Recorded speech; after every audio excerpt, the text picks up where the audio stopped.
Hello everyone! Welcome back to my channel. This is Hinday Sakalam and for today's video, samahan niyo po akong gumawa o magbalat ng aking paboritong pomelo o suha. Pero kung bago lang po kayo sa aking channel, please subscribe and of course, hit the notification bell para po kayo updated sa aking mga incoming videos. Okay, so let's go! So ayan guys, meron ako ditong dalawang medium na pomelo dahil on sale siya sa marketplace at syempre bumili tayo kasi buy one take one siya kaya daging dalawa yan. Ang gagawin po natin is yung pinakadulo, yung pinakatuktok ng suha, yung medyo matulis, maliit na parte ng suha. Hiniwa ko po yan, tapos naglagay ako dito ng slit paikot. Huwag nyo isasagad ha, slight lang siya. Ayan, para mas madaling matanggal o maalis yung pinaka-hard, pinakamatigas na balat ng pomelo. Yan, katulad ng ginagawa ko. Ganyan po yan.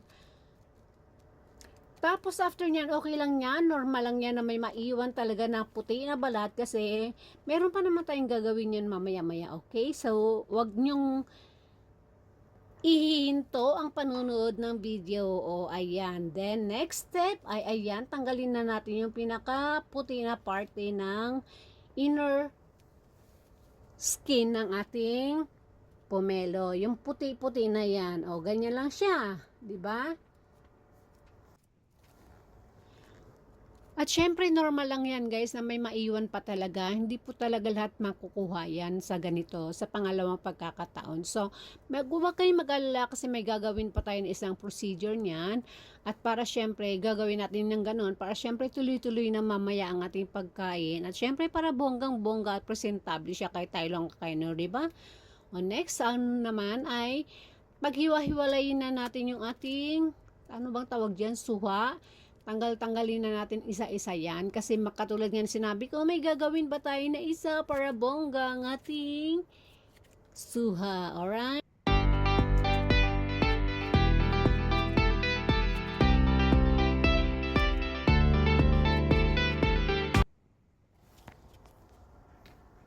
So, ayun, tapos na tayo guys. Gagawin naman natin ngayon yung pinakahuli na procedure sa pagtanggal ng balat. So, ayan. Ito, mas madali lang siyang tanggalin kasi medyo makapal ang balat niya. So, ang gagawin lang natin ay pwede tayong gumamit ng gunting para gupitin, magkaroon siya na parang opening doon sa may taas. Diba? O, yan. Ganyan lang siya guys.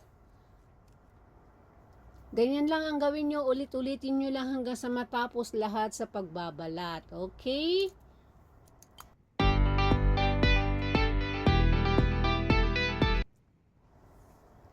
Tapos sa punto na to, pwede nyo rin tanggalin na yung pinakabuto ng suha para mamaya pagkain natin, wala na tayong aalisin pa na buto, okay? So, ganyan lang siya guys. Dahan-dahanin nyo na lang para naman maganda siya, para hindi magkanda bali-bali. Okay?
So, ganito po ang magiging itsura niyan guys pag natanggal na o naalis na yung pinaka-holding layer ng balat. O, diba? Ang gandang tingnan.